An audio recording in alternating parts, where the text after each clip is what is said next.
ইতিমধ্যে আমাদের যে দুদিনব্যাপী ক্রিকেট টুর্নামেন্ট জগাছা মৌখালীর উদ্যোগে সেই ক্রিকেট টুর্নামেন্টে এসে উপস্থিত হয়েছেন ভারতের গণতান্ত্রিক যুব ফেডারেশন পশ্চিমবঙ্গ রাজ্য কমিটির সম্পাদিকা তথা আমাদের প্রত্যেকের প্রিয় নেত্রী কমরেড মীনাক্ষী মুখার্জি। এখন সংগঠনের শহীদ বেদিতে মাল্যদান করবেন ভারতের গণতান্ত্রিক যুব ফেডারেশন পশ্চিমবঙ্গ রাজ্য কমিটির সম্পাদিকা কমরেড মীনাক্ষী মুখার্জি। এবার শহীদ বেদিতে মাল্যদান করবেন ভারতের গণতান্ত্রিক যুব ফেডারেশন হাওড়া জেলা কমিটির সভাপতি কমরেড সুভাষ দে। এবার শহীদ বেদিতে মাল্যদান করবেন ভারতের গণতান্ত্রিক যুব ফেডারেশন দক্ষিণ হাওড়া আঞ্চলিক কমিটির সম্পাদক কমরেড বিপ্লব বেরা।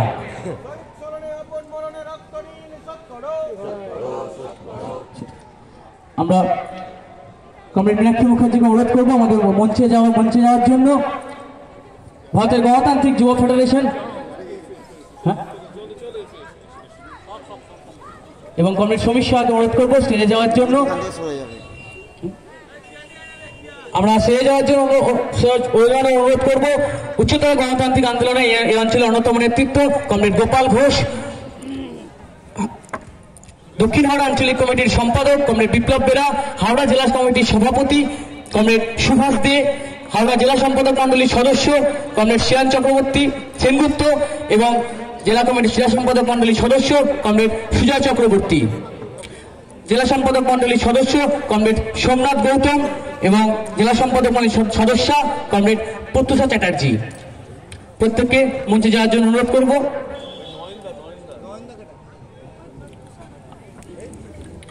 আমাদের মধ্যে উপস্থিত আছেন উচ্চতর গণতান্ত্রিক আন্দোলনের নেতৃত্ব এবং প্রাক্তন যুব আন্দোলনের অন্যতম নেতৃত্ব কমরেড নয়ন রঞ্জন মল্লিক। আমি তাকে মঞ্চের জন্য অনুরোধ জানাচ্ছি। কমরেড নয়ন রঞ্জন মল্লিককে মঞ্চের জন্য অনুরোধ জানাই।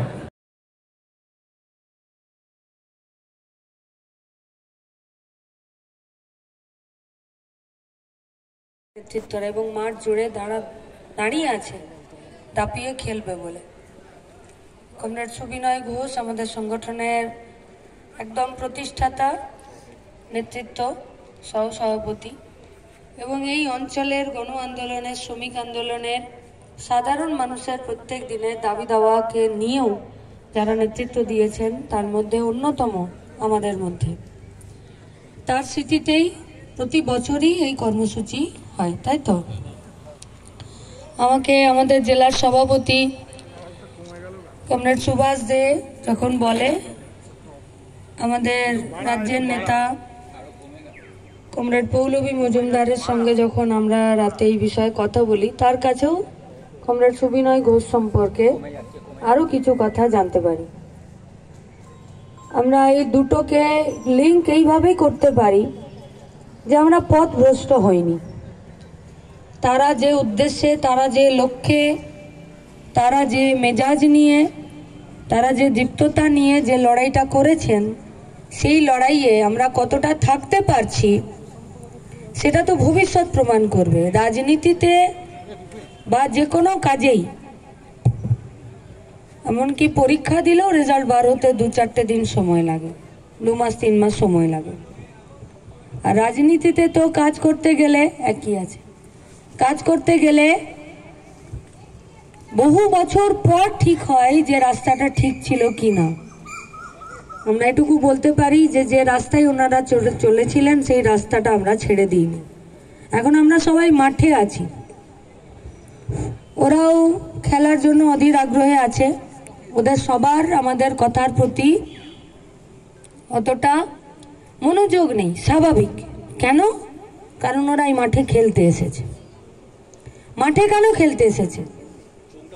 কেন নিজের পাড়াতে, নিজের গলিতে, নিজের বাড়ির একটা লনে, একটা ছাদে একা পাশের বাড়ির একজনকে নিয়ে বা নিজেরই ভাই বোনকে নিয়ে কেন খেলতে যায়নি? কারণ মাঠ যত বড় হয় খেলাটা তত ফেয়ার হয়। আর মাঠ যখন কাউকে খেলতে দেয় তখন মাঠ প্রত্যেককে ফেয়ার চান্স দেয়। আমরা তো তার বাইরে কিছু চাইছি না।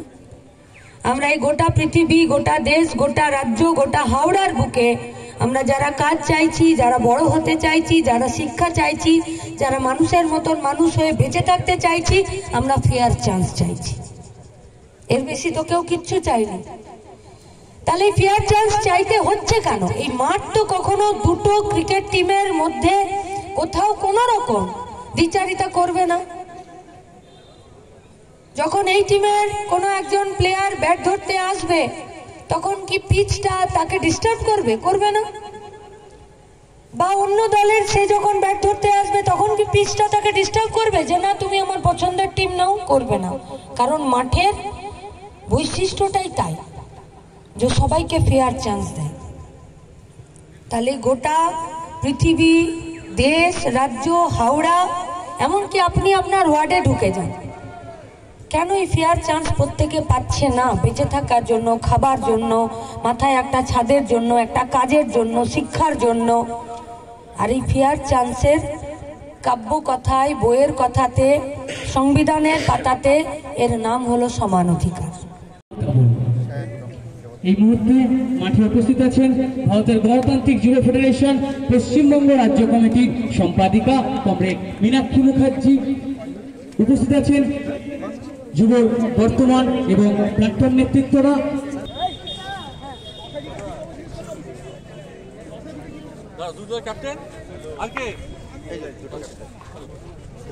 প্রথম ম্যাচে টস অনুষ্ঠিত হচ্ছে।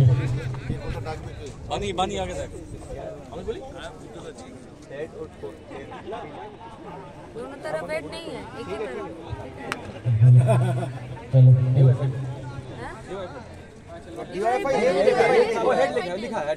हेड और टेल আছে।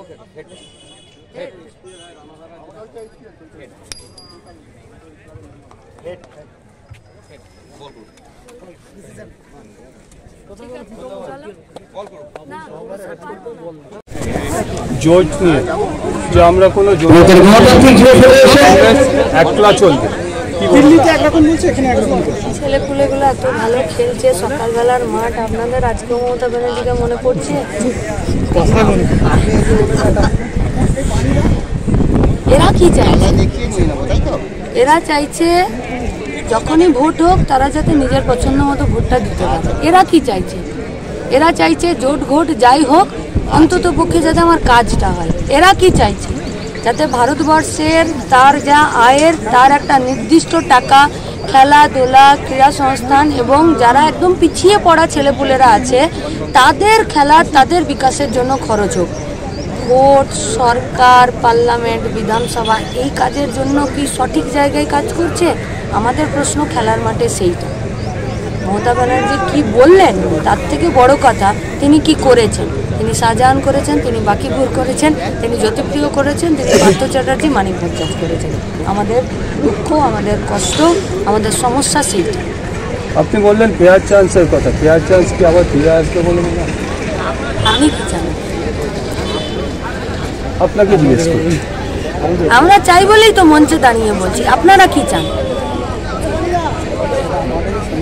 আমি তো মঞ্চে বলেছি আমরা ফেয়ার চান্স চাই। আপনারা কি চাইছেন? মনে করুন না আজকে আমরা সাংবাদিক, আপনাদের কাছে প্রশ্ন করতে চাইছি রক্ত মাংসের একজন মানুষ হিসাবে। যদি আপনি আমি দুজনেই ফেয়ার চান্স চাই, কারো বাবার মুরদ নেই ফেয়ার চান্স আনতে। শুধু চাইতে হবে আমাদেরকে সবাইকে একসাথে। বাংলায় এই যে বলছি একলা লড়ব, এটাকে কীভাবে দেখছেন? তার পলিসি, তার নীতি, তার সংস্কৃতি, সে তার নিজের লাইন ঠিক করবে। কিন্তু কারো সংস্কৃতি যদি চাল চুরি হয় সেটা পশ্চিমবঙ্গের মানুষ মেনে নেবে। শাহজাহানকে এখনো খুঁজে পাওয়া গেল। পুলিশ মন্ত্রী মমতা ব্যানার্জি, আমি নই। জবাব ওকে দিতে হবে কেন পাওয়া যাচ্ছে। আপনার কি মনে হয় শাহজাহান কোথায় আছে? বাংলাতেই রয়েছে। বাবা আমি কি করে জানবো? আমার সাথে কি ওর কোনো হটলাইনে যোগাযোগ আছে? আমরা যে রাজনীতিতে কাজ করি সেখানে কারো যদি একটু বেচাল হয় তাদেরকে বাইরের দরজা দেখিয়ে দেয়। আমরা সেই রাজনীতিতে, সেই সংগঠনে, সেই পলিসিতে আমরা বিলং করি, লড়াই করি, থাকি। ফলে শাহজাহান যারা তৈরি করেছে তারা বলতে পারবে কোথায় আছে। আর সব থেকে ভালো উত্তর দিতে পারবে রাজ্যের পুলিশ মন্ত্রীর নাম মমতা ব্যানার্জি। দিদি, গতকাল অধীর রঞ্জন চৌধুরী বলেছেন যে যে ন্যায়যাত্রা তারা করছেন সেই ন্যায়যাত্রায় কিন্তু অসহযোগিতা করছে পুলিশ প্রশাসন, সাথে রাজ্যের মানে শাসক দল। কি বলে? করা উচিত নয়। ফুটবল এই ক্রিকেট টুর্নামেন্ট। আমরা ভারতের গণতান্ত্রিক যুব ফেডারেশন গোটা পশ্চিমবাংলার মাটিতে, গোটা ভারতবর্ষের মাটিতে যখন খেলার মাঠ থেকে ভারতবর্ষের সংস্কৃতিকে নষ্ট করা হচ্ছে, যে হাওড়ার শরৎচন্দ্র চট্টোপাধ্যায়ের মাটিতে কখন কোথাও দুর্নীতির গন্ধ, কোথাও বারুদের গন্ধ ছড়িয়ে দেবার চেষ্টা করা হচ্ছে, ঠিক সে সময় দাঁড়িয়ে যখন দেশের মাটিতে এক ভয়ঙ্কর সমস্যার মুখে দাঁড়িয়ে আছে বর্তমান যুব সমাজ এবং ছাত্র সমাজ, সাধারণ মানুষ, যাদের দুটো ভাতের জোগাড় করার কথা, যাদের কাজের জোগাড় করার কথা, যাদের চাকরি দেওয়ার কথা, যাদের ফসলের লাভজনক দাম দেওয়ার কথা, তারা আজকে মন্দির তৈরি করার জন্য ব্যস্ত। আমরা বলছি মন্দির তৈরি করার জন্য পশ্চিমবাংলার জনগণ আছেন, ভারতবর্ষের জনগণ আছেন, তারা মন্দির তৈরি করতে পারবে। বহুকাল আগে থেকেই ভারতবর্ষে মন্দির ছিল, কিন্তু ভারতবর্ষে যে সংকটের মুখে আমরা দাঁড়িয়ে আছি, সে জায়গায় চাই দু হাতে কাজ আর ছাত্রদের জন্য শিক্ষার অধিকার। আমরা কেন বাংলার সংস্কৃতি, বাংলার খেলার মাঠ, এটাকে রক্ষা করতে চাইছি? শুধু ডিওয়াইএফআই লড়াইয়ে থাকে না, শুধু ডিওয়াইএফআই সাধারণ মানুষের দাবি নিয়ে লড়াই করে না, পাশাপাশি মানুষের ভারতবর্ষের মাটিতে সংস্কৃতিকে বাঁচানোর জন্য দুহাত বাড়িয়ে রাস্তায় নেমে কাজ করে। তাই আজকে গোটা পশ্চিমবাংলার বিভিন্ন প্রান্তে কোথাও ফুটবল টুর্নামেন্ট হচ্ছে, কোথাও ক্রিকেট টুর্নামেন্ট হচ্ছে। একটা সময় আজ থেকে 10 বছর আগে গোটা পশ্চিমবাংলার অভ্যন্তরে যারা বামপন্থীদেরকে শূন্য বলার জন্য একটা গান, একটা কবিতা দেখতেন বারবার শোনানো হতো, যে আমাকে আমার মতন থাকতে দাও, আমি নিজেকে নিজের মতন গুছিয়ে নিয়েছি। আজকে কথা জানতে পারবেন না, আজকে এই গান শুনতে পারবেন না, কারণ বামপন্থীরা এগিয়ে এসেছে। আমরা রাস্তায় মানুষের দাবি নিয়ে লড়াই করতে চাই আর মানুষের পাশে থাকতে চাই। কয়েকদিন পরে যখন কোভিড হলো, দেখা গেল যে দুষ্কৃতী আমাদের কমরেডদেরকে মেরে পাই করে দিয়েছিল, তার পরিবারের বৃদ্ধা মায়ের, 65 বছরের বৃদ্ধা মায়ের কোভিড ধরা পড়লো। আর কোভিড ধরার পরে যখন অক্সিজেন সিলিন্ডারের জন্য ছোটাছুটি করছেন, প্রথমে গিয়েছিলেন বড় নেতাদের কাছে, তাদের নেতারা বলেছিলেন, তাদের এমএলএ সাহেব বলেছিলেন যে তুমি তো বাবা অক্সিজেন পাবে না, নির্বাচনের জন্য অনেক টাকা নিয়ে গিয়েছিলে, টাকা খরচ করেছি, ভোটে জিতেছি, আর তুমি আমাদের জন্য বুথ দখল করেছো, যাও অক্সিজেন তুমি পাবে হসপিটালে। বাড়িতে বৃদ্ধা মা ছটফট করছে, অক্সিজেনের জন্য গিয়েছিলেন হসপিটালে। বিএমওইচ বললেন দিদিমণি তো অক্সিজেন দেওয়া বন্ধ করে দিয়েছে, অক্সিজেন পাবে না। বাড়িতে কান্না করছেন আর ছটফট করছেন বিছানায় তার বৃদ্ধা মা। ভেতর থেকে বেরিয়ে এলেন আমাদের যে প্রাক্তনীরা আজকে সাহায্য সহযোগিতা করেছেন, তাই ফুটবল খেলা, ক্রিকেট খেলা হচ্ছে, সেই প্রাক্তন তার স্ত্রী বেরিয়ে এলেন, যুব আন্দোলনের প্রাক্তন নেতা। তার স্ত্রী এসে বললেন তোমাদের দৌড় আমার অনেক দেখা হয়ে গেছে, একটু দাঁড়াও। একটা ফোন বাই করলেন, রেড ভলেন্টিয়ারের নম্বরটা বাই করলেন, নম্বরটা বাই করার পরে একটা ফোন করলেন। 10 মিনিটের মধ্যে একটা ভাঙা হাতে প্লাস্টার জড়ানো, যেদিন ভোটের দিনে মেরে হাত ভেঙে দিয়েছিলেন, সেই প্লাস্টার জড়ানো একটা হাতে, আর একটা হাতে সাদা ঝান্ডার লাল তারা আর লাল সিলিন্ডার দিয়ে বাড়িতে পৌঁছলেন। বাড়িতে পৌঁছানোর পরে বৃদ্ধা মায়ের মুখে যখন অক্সিজেনটা লাগিয়ে দিলেন, তখন তার স্ত্রী বলছে যে হাতটা নির্বাচনের দিনে তুমি ভেঙে দিয়েছিলে, সেই ভাঙা হাতটা তোমার মায়ের মুখে অক্সিজেন লাগিয়ে দিল। আমরা বলছি হ্যাঁ, আমরা পাগল হতে চাই, আমরা পাগলামি করতে চাই, বাংলার মাটিতে মানুষের পাশে থাকতে চাই, আর পাশে থাকার বার্তা নিয়েই তাই আজকের সময়ে দাঁড়িয়ে দেখবেন আজ বলে না আমাকে আমার মতন থাকতে দাও, আমি নিজেকে নিজের মতন গুছিয়ে নিয়েছি।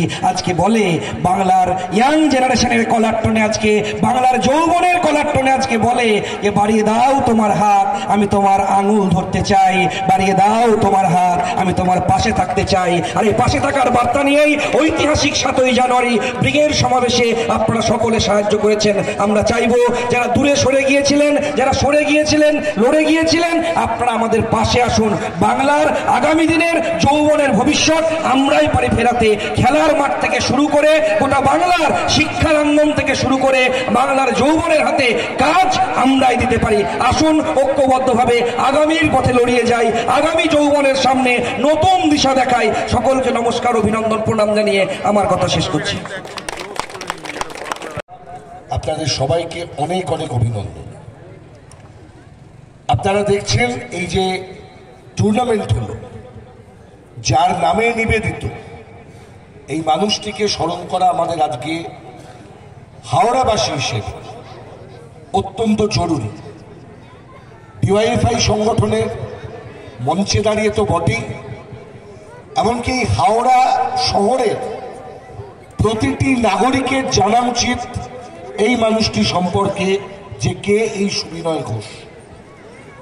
সুবিনয় ঘোষ যেমনভাবে আমাদের রাজ্যে অবিভক্ত ছাত্র আন্দোলনের প্রতিষ্ঠাতা নেতৃত্ব ছিলেন, যেমনভাবে গণতান্ত্রিক যুব ফেডারেশনের নেতৃত্ব ছিলেন, ঠিক তেমনিভাবে এই শহর আমাদের প্রিয় হাওড়া শহরের প্রাক্তন মহানাগরিক ছিলেন।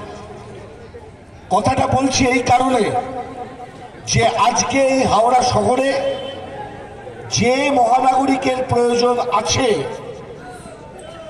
দুর্ভাগ্য আমাদের এই শহরে মানুষ হিসেবে আমরা গত 10 বছর আমাদের কোনো ভোটাধিকার প্রয়োগ করতে পারিনি।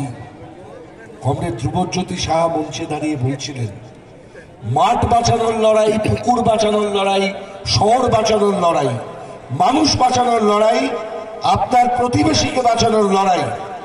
এই লড়াই তখনই সম্ভব যখন এই লড়াইয়ে প্রত্যেকটি মানুষের অংশগ্রহণকে নিশ্চিত করানো যায়।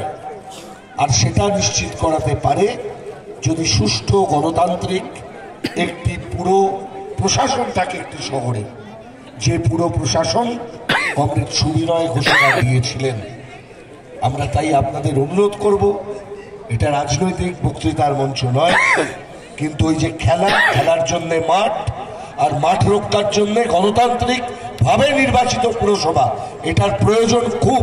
নইলে কিন্তু প্রত্যেকটা খেলার মাঠ, প্রত্যেকটা পুকুর যেমন আজকে একটার পর একটা চলে যাচ্ছে, আগামী দিনে কিন্তু সেগুলোকে বাঁচাতে আমরা পারবো না।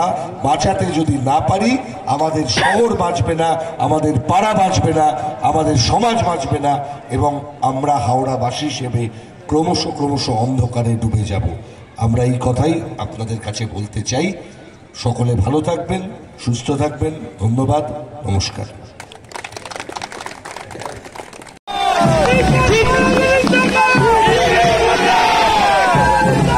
Hey!